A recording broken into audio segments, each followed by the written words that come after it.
ไฟล์จากแหล่งที่ไม่รู้จักไม่แชร์ข้อมูลส่วนตัวไม่ซื้อสินค้าออนไลน์บนแพลตฟอร์มที่ไม่น่าเชื่อถือใช้รหัสผ่านที่คาดเดายากติดตั้งโปรแกรมป้องกันไวรัสที่สำคัญต้องหมั่นอัปเดตและบอกต่อความรู้เกี่ยวกับกลลวงมิจฉาชีพอยู่เสมอมาร่วมสร้างภูมิคุ้มกันจากมิจฉาชีพออนไลน์ด้วยไซเบอร์วัคซีนกันเถอะค่ะ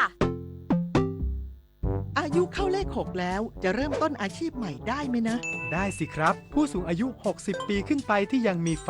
สามารถกู้ยืมเงินทุนประกอบอาชีพกับกองทุนผู้สูงอายุได้ไม่เกิน 30,000 บาทต่อคนหรือ 100,000 บาทต่อกลุ่มผ่อน3 ปีไม่มีดอกเบี้ยพร้อมก้าวสู่การเริ่มต้นอีกครั้งอย่างมั่นคงดีจังเลยแบบนี้จะได้เปิดร้านเล็กๆอย่างที่ฝันไว้สักทีเงินทุนปลอดดอกเบี้ยกับกองทุนผู้สูงอายุสอบถามเพิ่มเติมได้ที่กรมกิจการผู้สูงอายุ1300คนไทยรักสุขภาพฟังทางนี้ขอเชิญร่วมออกกำลังกายสร้างสังคมสุขภาพดีกับโครงการแสงดวงใจไทยทั้งชาติเดินวิ่งปั่นป้องกันอัมพาตครั้งที่ 11 เฉลิมพระเกียรติด้วยแนวคิดใหม่ออกกำลังกายเป็นนิสัยห่างไกลสโตรก No Stop No Stroke สมัครได้แล้ววันนี้ที่ wrb11.thai.run ถึง 31 สิงหาคม 2568 มาร่วมกันทำให้การออกกำลังกายเป็นส่วนหนึ่งในชีวิตประจำวันแล้วมาเดินวิ่งปั่นพร้อมกันทั่วประเทศ 2 พฤศจิกายนนี้ร่วมเป็นส่วนหนึ่งของเส้นทางซอฟต์พาวเวอร์ในงาน Splash Soft Power Forum 2025 และเปลี่ยนเรียนรู้สร้างเครือข่ายกับผู้เชี่ยวชาญระดับโลกทั้งจากไทยอเมริกายุโรปและเอเชียค้นพบโอกาสธุรกิจจากวิสัยทัศน์ของศิลปินและผู้ประกอบการใน 14 อุตสาหกรรมซอฟต์พาวเวอร์พร้อมชมนิทรรศการและการแสดงอีกมากมายร่วมขับเคลื่อนวัฒนธรรมและความสร้างสรรค์ของคนไทยให้กลายเป็นโอกาสทางเศรษฐกิจอย่างยั่งยืน 8-11 กรกฎาคมนี้ณศูนย์ประชุมแห่งชาติสิริกิติ์กรมประมงระบุยอดการรับซื้อปลาหมอคางดำแล้วกว่า 2,800,000 กิโลกรัมเตรียมขยายโควต้ารับซื้อเพิ่มอีก 600,000 กิโลกรัมในพื้นที่ 6 จังหวัดนายสุวัฒน์วงศ์สุวัฒน์รองอธิบดีกรมประมงในฐานะโฆษกกรมประมงเปิดเผยว่าภายหลังที่รัฐบาลได้จัดสรรงบประมาณเร่งด่วนเพื่อใช้ในการแก้ไขปัญหาการแพร่ระบาดของปลาหมอคางดำจำนวน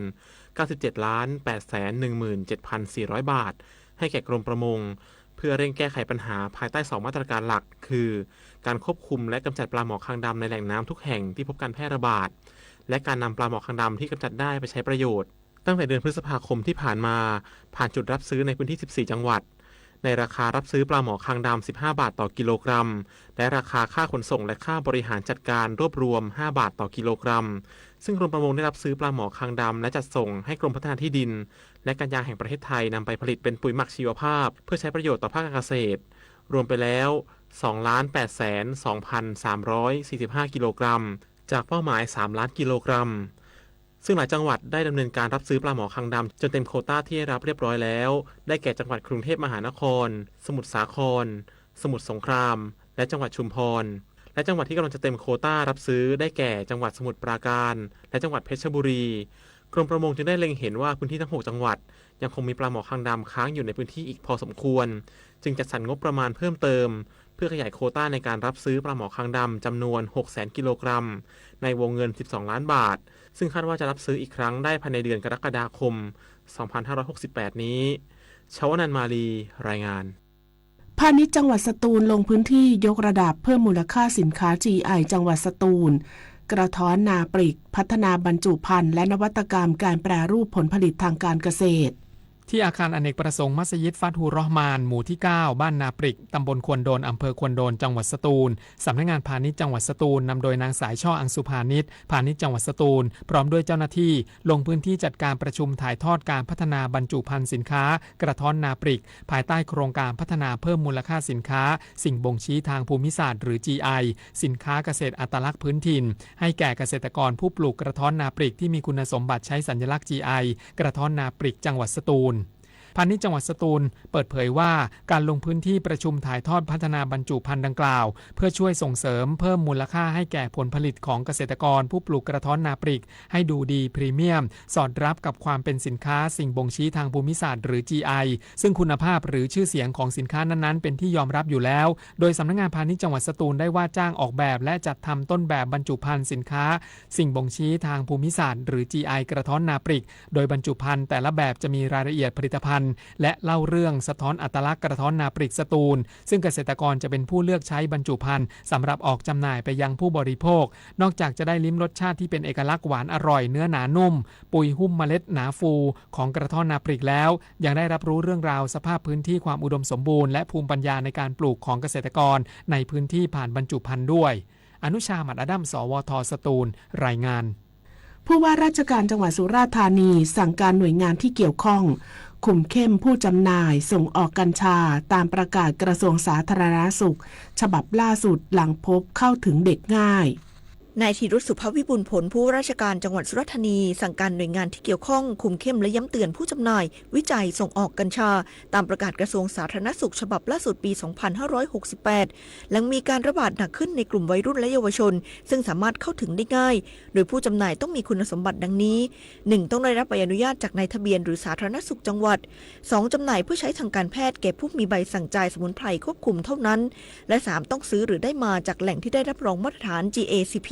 และต้องจัดทำรายงานให้นายทะเบียนทุกเดือนหากไม่ดำเนินการให้พักใช้ใบอนุญาตครั้งละ15 วันครบ3ครั้งยกเลิกใบอนุญาตทางนี้หากฝ่าฝืนจำหน่ายโดยไม่มีใบอนุญาตปรับไม่เกิน 20,000 บาทจำคุกไม่เกิน1ปีหรือทั้งจำทั้งปรับอรปวี วงศ์วชิรา สวท.สุราษฎร์ธานีรายงานจบข่าวอรัญญาชมชื่นอ่านรับฟังข่าวครั้งต่อไปเวลา 19 นาฬิกาค่ะติดตามข่าวที่นำเสนอไปแล้วได้ที่ www.thainews.prd.go.th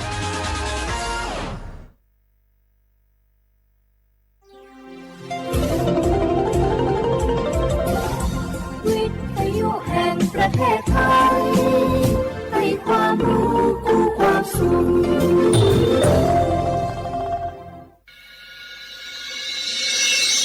สถานีวิทยุกระจายเสียงแห่งประเทศไทยจังหวัดเชียงใหม่ AM 1476 กิโลเฮิรตซ์สถานีวิทยุภาคภาษาชาติพันธุ์แห่งเดียวในประเทศไทยที่มีความทันสมัยเชื่อถือได้สร้างอัตลักษณ์กลุ่มชาติพันธุ์สู่สากล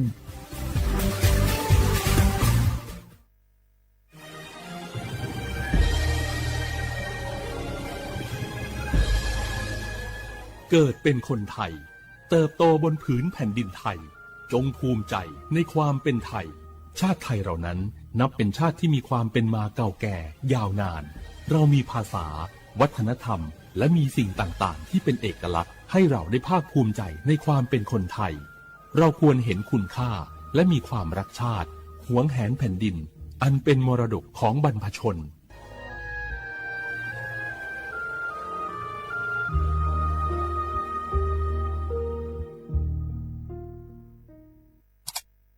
อ้าวแชร์เข้าไปบะอ่านเลยกะเจ้ากับผมก็ดูอยู่นี่นะเจ้นี่มันก็เป็นโลโก้ของหน่วยงานราชการนะนี่เข้าไปตรวจสอบเป็นยังว่ามาจากหน่วยงานรัฐแต่ก็ระวังก็เป็นเหยื่อเข้าปลอม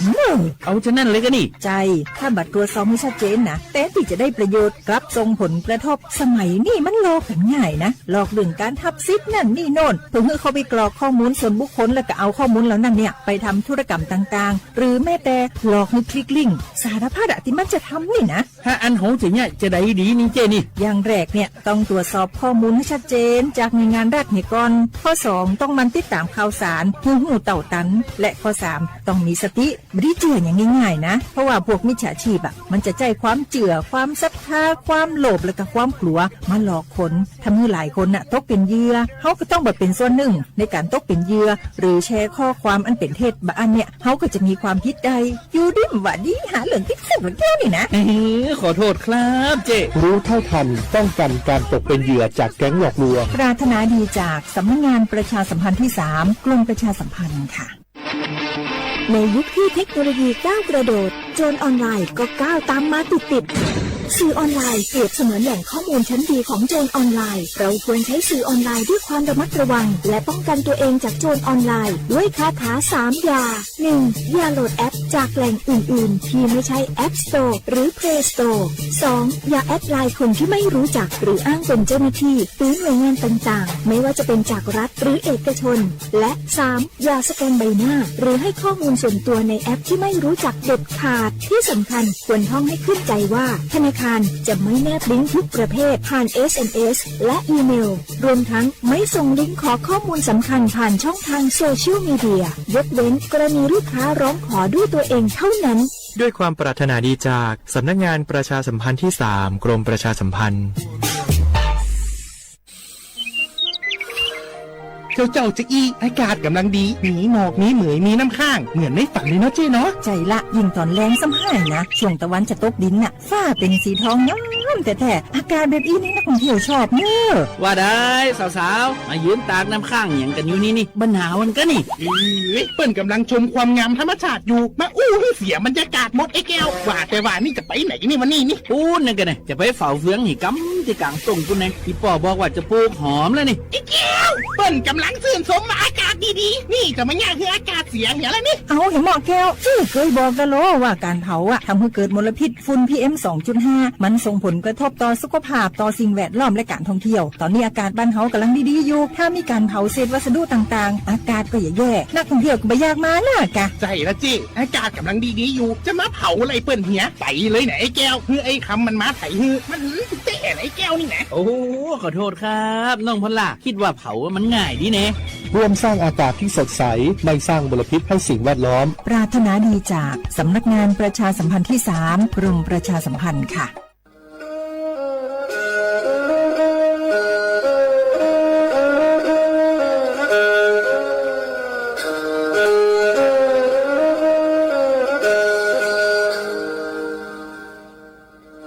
đào núa số tông chua sang xua hữu tế trở thái đào lúc sáng tranh mày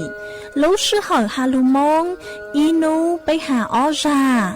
yang sáng dấu bấy hà thảo sư hỏi giữ tính dù trao tính yang trọng đô bấy hà thảo sư hỏi cậu giang tính dù cậu dị tính sang tầng đào sáng AM kế ít thanh bao bùa sang chậu trao kHz đào núa mông do bấy lưu mông suốt lời so căng nồng tàu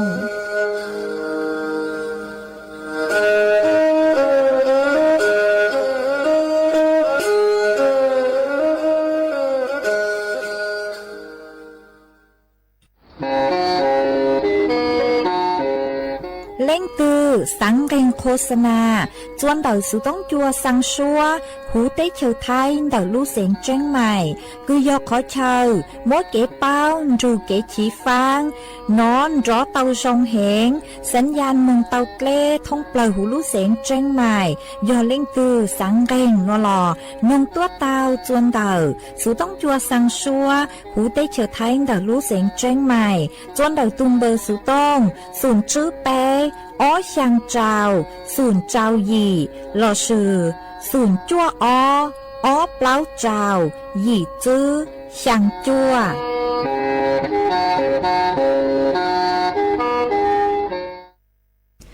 nhớ dòng ý dòng nà giữ cứ tin anh chàng suốt lâu chua nú văn chan nú tị sang lú sang linh đô xong ó chánh chữ bùa chào chào gì mà nú nùa cun giang chùa lì xa cậu ó tàu tra cử càng nú nùa yòn nhu hoa pi kỳ yòn giang chùa lì xa cậu bấy tàu tra cử càng pi kỳ yò chú xong nùa yòn giang chùa nắng yong màn đặc nùa cún bao nhà sành hàng dòng xa trọc ăn chôn đầu sự tống chua hà lô mông đầu lúc sành tranh mày tuôn giữ ý dòng nà giữ cứ tin anh chàng suốt lờวันได้หนัวเจยุถอยอีจงหนาจือกุตีนังจางสวดเลยกูเมงคังลูใช้ห้างกังลูนองยอดจูหูเพจ Facebook มาทอกดเมย์ปังกดไลค์กดแชร์อีหลิงอีแชร์ปู้เจอเพจสวท AM อีเช้งเปล่าปัวยังเจ้าเจ้ากิโลเฮิรต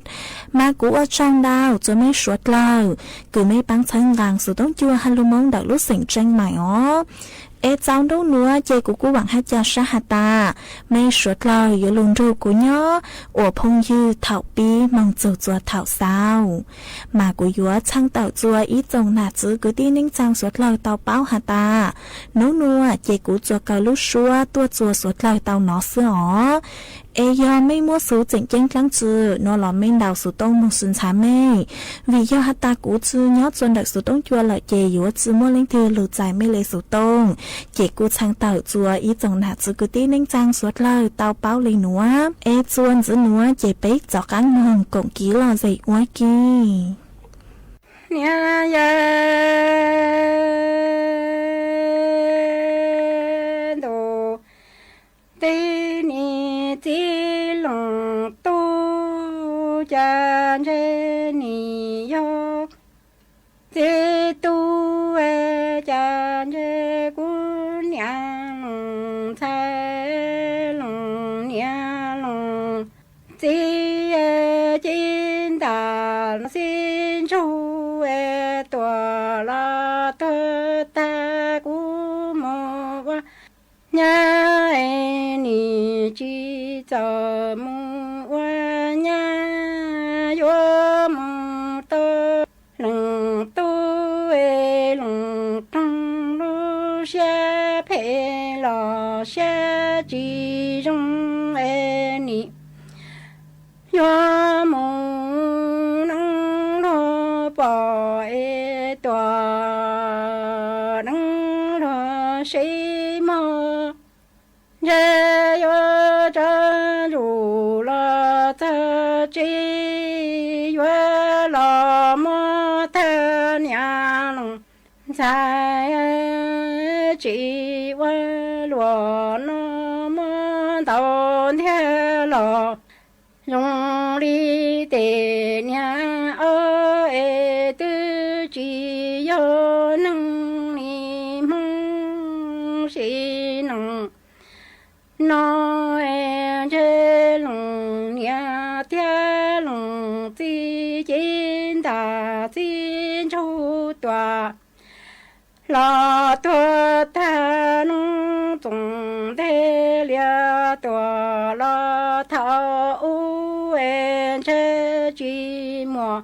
娘莫母鸡巴你鸡笼肚，这娘才去下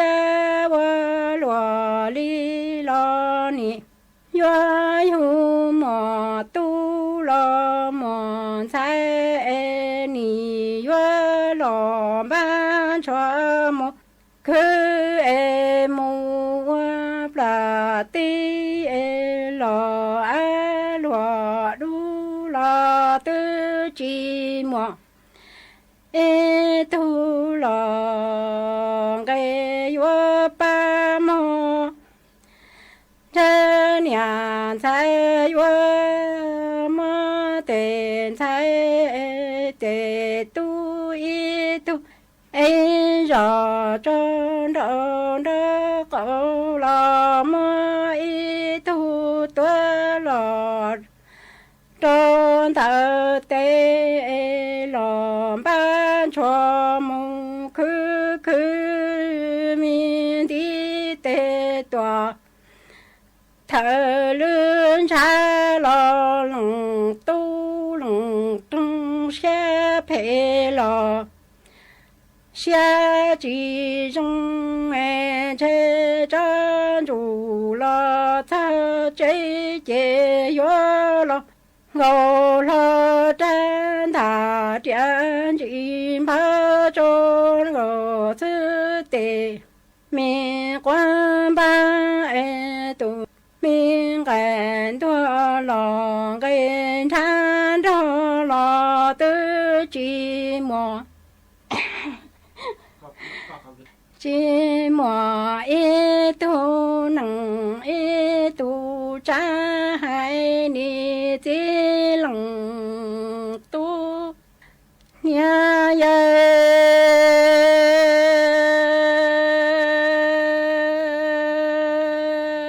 tu ti ni chỉ tu cha trên nhà thái sa chỉ xe lúa tư lo trên đi dù mà tu lợi mòn thay dù mòn thay rõ đó đó có là yo tua tu tê lòng ban cho mong cứ mi đi tê tua tơ lư trò la lòng tu lòng trăng xa phê hoa lùa li en chê yo lòng gâu đàn gâu phá tua en chê yo wa tung ghen thua lò ghen tha bông ni tí lòng tu chỉ xa wa lùa nó en chê gâu la lùa ma e kia những tòa trong đó cho lo ni sa tia mo tu mo sai che cha chu xian chẳng đó tệ tu tệ sai nhóm ho ni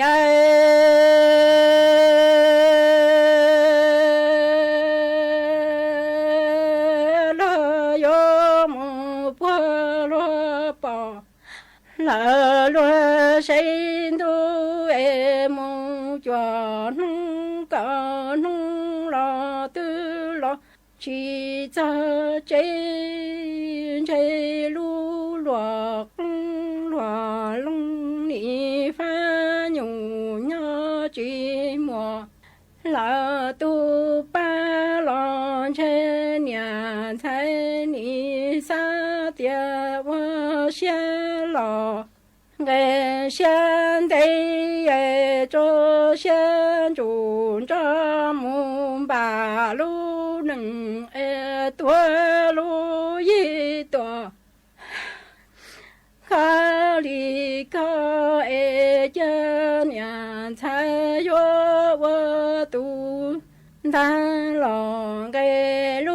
cho e wa tu thở la lu yi ni mong lo lòng tu lòng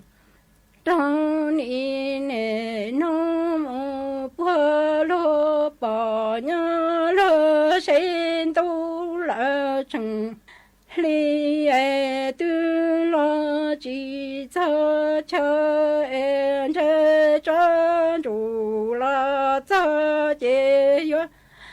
lo xua cha lo xua đã tua em cô nhà thấy nó chỉ phá tung gầy tuông gầy chán cho lo tư chi mùa nhà mùa chi mùa e tu nằng e tu cha ba hai chỉ xa wa lùa bảo li nó lo ni sa tia nia xa cụ kinh nhớ bà cho e nia xa cụ kinh nhớ bà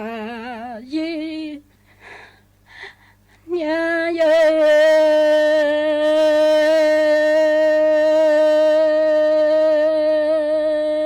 cha chân ni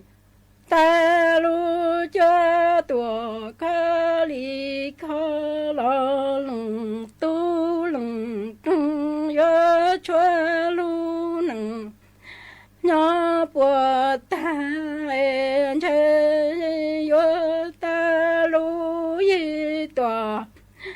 nó liền thăng lo lung tu lung tung yo cho lu yi lo cho lu cho e ni sa tia wo xia lo ge xian dei en che yo mu ti lung tu lung tung en che jin da xin chu tòa lâu tàn cho sĩ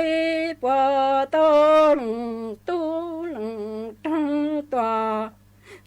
ê 老中老亲娘才要到追到娘，该一老中爱吃龙都龙中要追我罗。một cơ xa chỉ lòng cái cơ bơ chỉ xa vô lúa nó yo mong sống dù nhân tề cứ tề tề lòng chế tề cứ tề tề tia lỡ tòa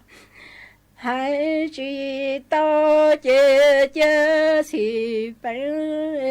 cha nhà thay nhau ai ua xe lò ngày sáng đây cha yo ti lùng tu lùng trung to bé cho nhà là bé cho sông ai ở thế tòa là chỉ bỏ chỉ cho ý ở tí lòng tu cha chỉ mò nâng mò cha ai chỉ xe ô lúa li tia li yo tia tệ tu tệ thay yo vô ra tu tia li yo rong wo cha tu tia li yo khe shi nong no chi mo e tu nong e tu cha chỉ xe lúa nó e tia liên cái lia mu rằng nó theo chữ ô nâng nhớ ô cha mô ni nhớ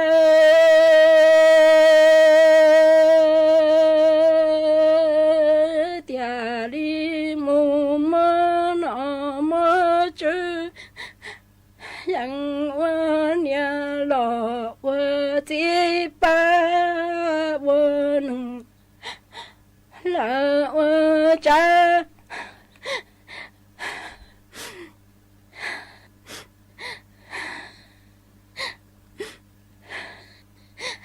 cha tia li nó tia chữ tia tia mò lu mơ du e mò li mơ bia e tia li bia yang trô nó tia chữ lu trùng đó e nó tia chữ tia mơ trùng plơ trùng tu lò hai tia mơ chê yo mơ bia yang trô lu trùng đó e nó tia chữ tia mơ trùng plơ trùng tu lò hai tuôn thôส่วนจะนัวเจกูยลงมัวอีจังสุสื่อคือหาดโซนดอกยอสุดเช่งอาคารป้อนยอดส่วนดอกเขตมินบุรีจะหลุดถังจัวสวดเหล่าเต่าเป้ามันยอดส่วนนุติเจ้าลุยยังลินโดชงอ้อเช่งจื้อปัวเจ้าเจ้ายีลอสุยอนนางมอเถายังกือยัวจองโดมากูมัวอียอสุดเช่งลุอาคารคือตั้งต่ออัวนือเต่าป้อนลูยอดส่วนดอกซอยนิดใหม่เจ้ามาจ่อเจ้าหน้าที่กุยย่อสถานีดับเพลิง5กู้ภัยบางชานกู้เตาเมืองซูจวนดอกขอเชากือนือเตามัวสุดเช่งเดอมันซื้อหาตาลูกอาคารกือตั้งต่ออัวนือย่อลูกอาคารอ้อชันฮูอัวอาคารสถานีสูบใจน้ำประปาสาขามินบุรีการประปานครหลวงมาจ่อโครงเหล็กกุยย่อจัวชั้นอ้อนือเตาป้อโลเอ็นซื้อหา ตามั่วจะต้นแห่งกือย่อจัวเดาเขาเชิงเดาหล่อซื้อยอจะต้นแห่งกืตั้งต่ออัวลูอาคารเดามั่วยออีปัวเจ้าเจ้าเลงมาต่างส่วนนัวจะต้นแห่งนัวกู้เตาจื้อเต่าลูเดาลูอาคารตังเหล่าเอ็นจื้อหตามั่วต้นแห่งกืเตาใจม้อยอเก่าอ้อแรงจ่ออาสาสมัครกู้เตาจ่อเก่าอ้อแรงนัวจ่อมงจวนเดาลูใจคูมอเหล่าอ๋อเอเจิงช่วยอีจ่อเจ้าหน้าที่กือปัวเจิงกางมงใช้หูอาคารมากู้จื้อหตาจื้อมั่วเล่งตือกือเตาใจม้อเหล่าห้าจื้อมั่วเล่งตือกือเตาต่างจูชาย่อจัวสึเชงจานหนัวเจกูกู้จัวมดจังสูสืหนัวจะเลยถังคาจัวสวดเหล่าเตาเป้าเลยหนัวซื้อเอจวนจื้อหนัวเจเป๊ะจอกกางมองกงกีหล่อใจอัวกีจวนจื้อมอง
cứ tì mong nằng họ trai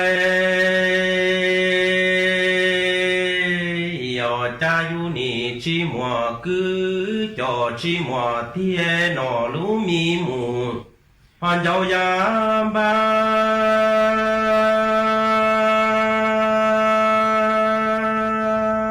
e thong y sang mù họ chuối nào mỗi trong cứ tì mong nằng cha thâu yu nọ ca nhớ rong tư chi lùa tư en che ti chủ tư cha mùa inu tư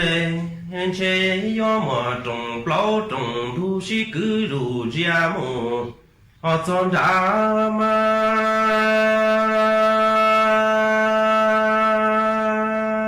eni chi mùa itu cứ itu ti họ nhớ khó tư mù chế tê ba e mùa mó cho mùa căng lo che yo chi mùa ý tu chẳng cứ cho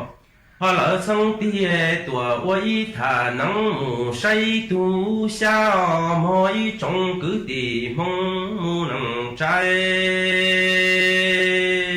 yo wa cha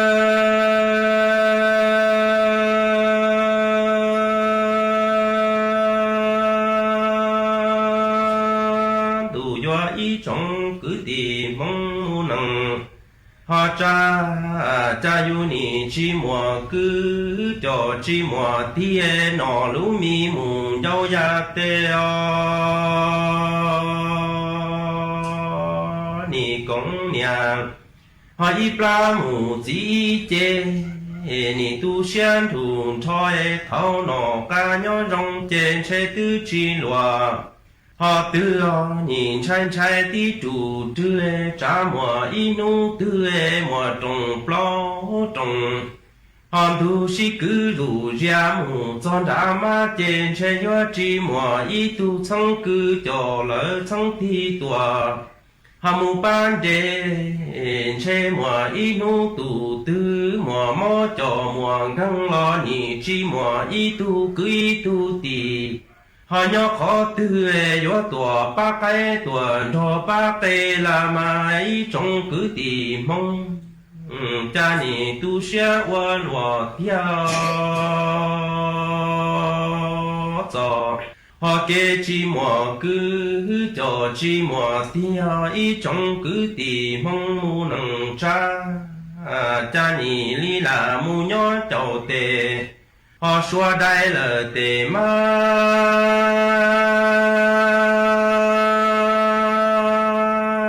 cha nọ plua chua mù họ yo đây đuôi nọ plua cá mù nó đây đá mò ý trong cứ tì mong nằng cha ni rong chi chở tu trà họ nhé là li mù nhỏ sơ tu trà pu mù to su pha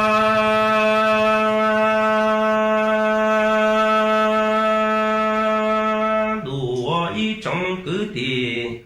họ mong mu nằng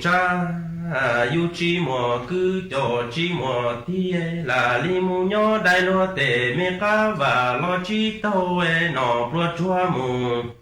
họ li đây đá nọ plua cá mù nó đây chua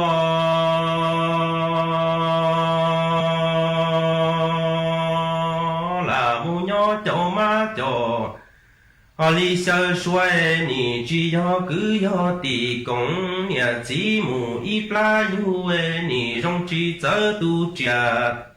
họ nhé chê là li mù nhỏ công tề trà pu la ma y trong cứ tì mong mù nằng trai yo cha ni họ tu xia wa lùa tia tờ trồng plan cha trâu sâu luôn đủ lo cha rong li luôn đủ mùa hà lu nu sư tư chi mùa là lu li lo mùa cứ cho mùa thi lo nè hà mù cứ y song đủ hà rong mù li quan chi lo yo tua sai lo cứ cho là lo ti lo nè tua thả ti tu ta cho kế si lu công y nhà cho 哈了一季哦，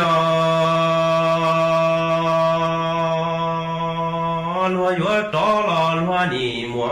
没种嘛，哈了种多老不种嘎多莫走地，种里古寂寞古叫寂寞。họ đi chế ni rau đắng tê nụ noa mù ở cha sai lu giàn chỉ ông qua mua mù họ si từ si la ma y trồng cứ tì mong mu nằng trái yo qua cha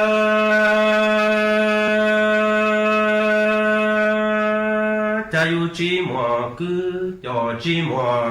họ tia tờ li plan che trâu sầu luôn đủ lo trong li luôn đủ mùa lũ li sư tư chi mùa lỡ luôn nu e loa mùa cứ cho mùa tia loa nè hà mù cứ y sông đủ răng lo loa nè li tua say loa cứ y mò cho nhoi nu e tua cho xin tua chê loa nè hà chú to rủ cho lo si tha tí tụ tơ cho kế công y nhà cho y chia cho hà mẹ kế mù li si lu mò y trồng cứ tì mong mu nằng cha cha hà lúa yo cho lo lúa nì mùa mẹ trồng mà trồng thua mù hà tu si pu e trong li cú chi mùa cứ cho chi mùa tí chế nì rau đắng tê nụ Anua o chan chia lu chian chỉ ông qua hoa mù từ hoa lu là ma y trồng cứ tì mong mu nằng trái yo hoa cha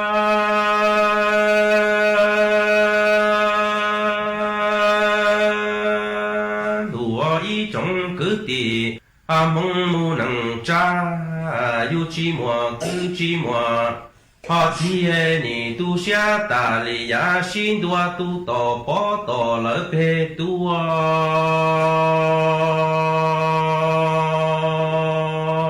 trong li yu no chi mùa cứ cho chi mùa họ thiê che mùa inu họ trong lúa nia chỉ lỡ yun tu we anh che yo chỉ to y tu cứ y tu ti họ nhớ khó thứ yo tua mu đi rồi y po su la ma y trồng cứ tìm mong mu nằng cha cha ni chỉ xa ta lệ họ xin đua tu tò po tò pe rua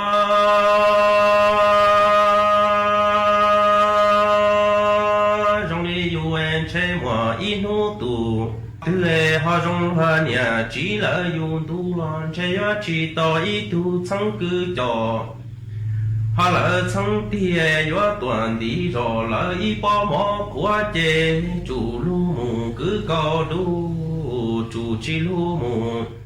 họ cứ câu chạy lòng cứ chi mùa thì chê họ khơi câu cho lỡ mù hay mò y trồng cứ tìm không mù nằng trái yo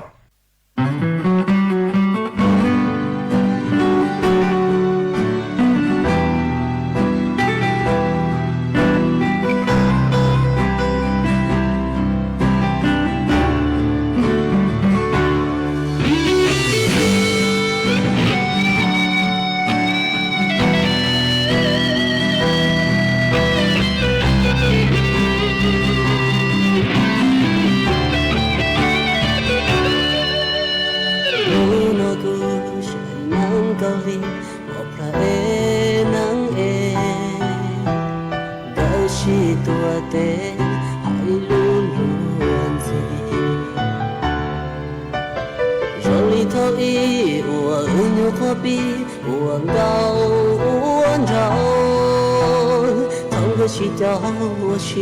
cũng cho cả chẳng đủ gì nhớ chỉ nhớ em nhớ tham mơ một mối lối say của cho ai đừng gió say ta lo chẳng có chỉ bùa của trâu lu có mua trâu lu đã lo cho tròn mò cho tròn gió gió ya ta lo lu la lu xia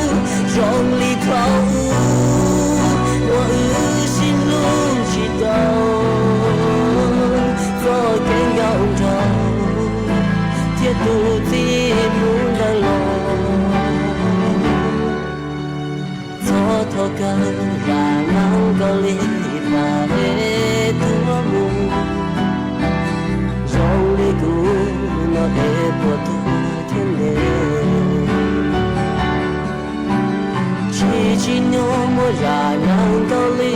đã sai có mỗi chuyện khi tôi có tiếng gió có luôn đó chỉ có yêu lòng lý ra nàng câu lý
trong nạt giữ cứ tin nên chẳng suốt lờ lúc sư hỏi cú tăng lờ chỉ cú dọn giải ý trong nạt giữ cứ tin nên chẳng suốt lờ lên nửa sư bé mảng chó cắn lù xuân rứt lùa chuồn đợi đủ sự tông chua halu mông đợi lúc sành tranh mài tàu chuột chuột nu inu bé hạ ó ra giáng sơn rú do thảo giữ tính dù trao tính giáng trong đu do thảo cậu giang tính dù cậu dị tính nô nua chỉ cú dọn giải mấy mong lên nửa lợi sư ý thọ chỗ của mấy chuột chúa lên chuột tù chuồn giữ chỗ ký nó cắn nhỏ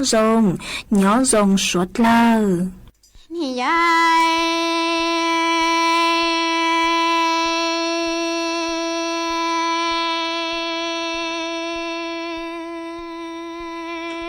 go joy cha lúa tê lúa lăng nia lăng chi chê yuan ga cho mi xe bên du lo bu pla e ni lo yu lo tu lo sai lo mo vô tu lo mo mo nhà e mi go cho nó lăng nia thiên lăng chi chê ni ga cho mi xe bên du lo nhỏ chi cha e lo yu to mi go cho y lăng trần đi nụ ni lo tròn trò lại lăng nia thiên lăng chi chen ta đoan chu lo to tuan thi e mơ cho nia lo mi nia lo chỉ xa lu e cho mi nia giờ lo mi nia giờ lo chỉ xa na cha lúa tê lúa lăng nia thiên lăng chi chê nia ga cho xe bên du lo xí lúa e ni lo tu mùa nhà yu sai mùa qua min thành gồm cho lần nia thiên lần chi chè ga cho xe bên đủ lo chi cho trên ta đua tua lỡ tia chè yo chè min gồm cho chân yo yo nhỏ cho min nhà giờ lo chỉ xa lu cho nhà lo ni chế ti ru chế lo chỉ xa yo mà ni ya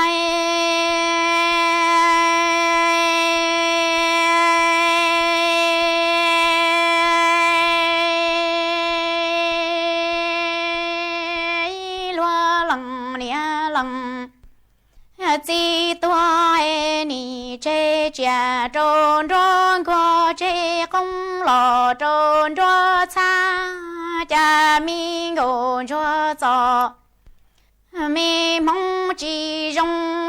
lần nia lần chỉ tôi yo chế ngô cho đi nụ ni cho đại mi khâu lại ni wa y xin cho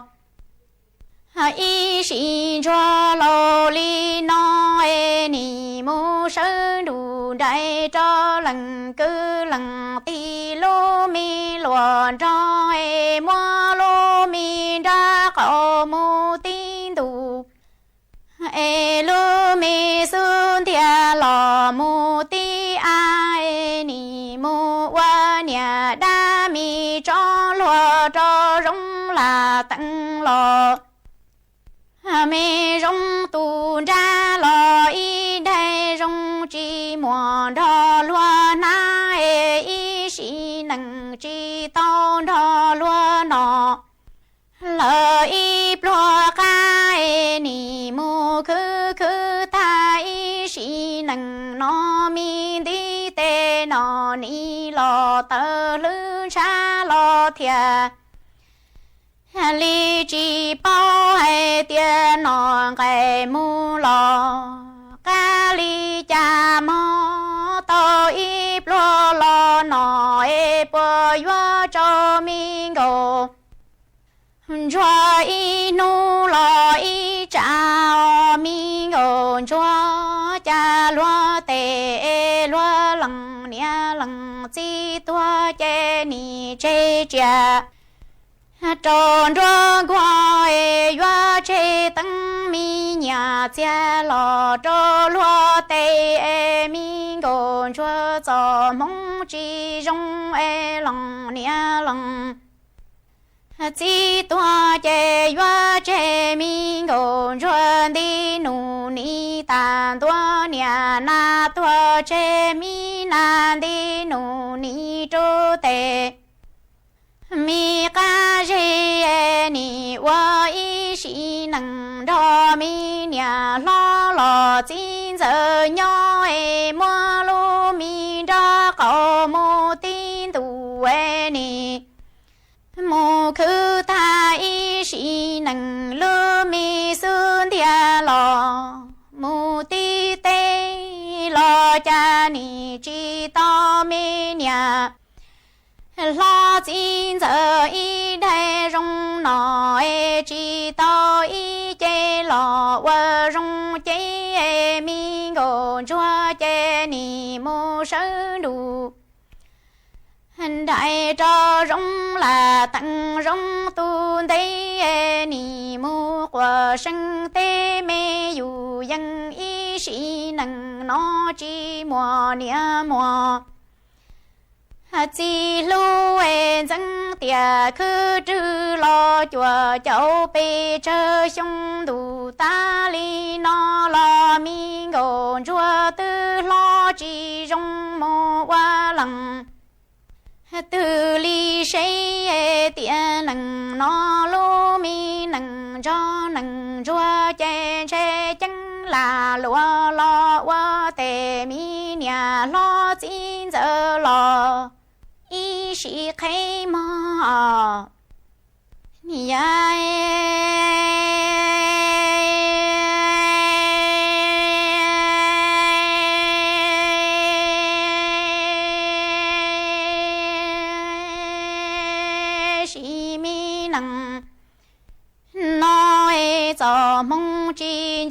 rong ê lần nia thiên lần chi chế chế đà đua tua lỡ tia ê ni chế mi ngô chua lo quan địa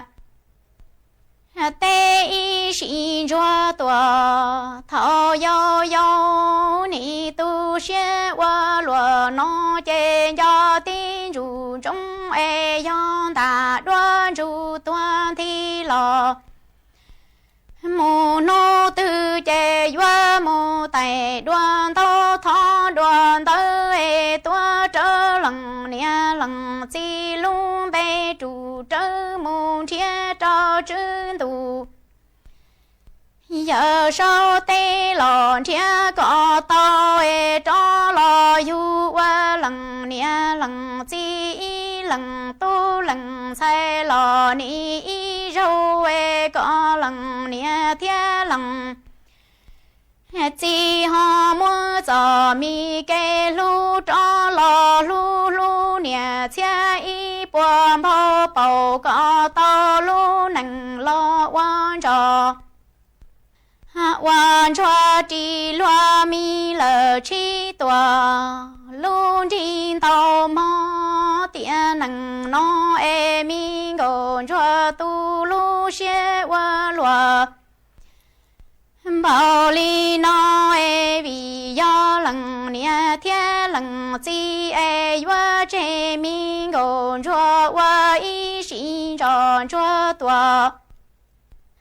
thôn giòn gió e do tin dù trong do mùa y nô tư e lu chính ta đua tuan thi chế wa mô tài đoan thâu tua thọ đoan tơ e ho môn thiết có to lần nia lần chi cho trứng tù giờ sau luôn tù lu tên cho e yuwa mô yu wa lần nia lần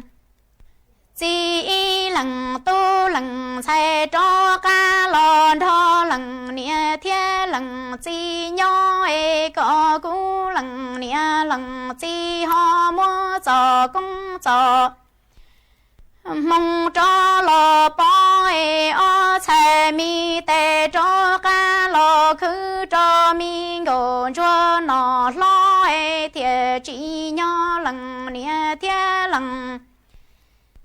chỉ mua mi ngô cho yu lo quan địa tê lo y xin chuan gió e ni chỉ tao lần nia thiệt lần chỉ chè mi tê lu chỉ tao bự lần nia lu min địa cho so e ho lu lu ngô cho nia chia y buồn bao cho ca lo bao lu mi nằng cho nằng cho ya mi du mu tua buồn đàn gió chế tu xie wa lùa nó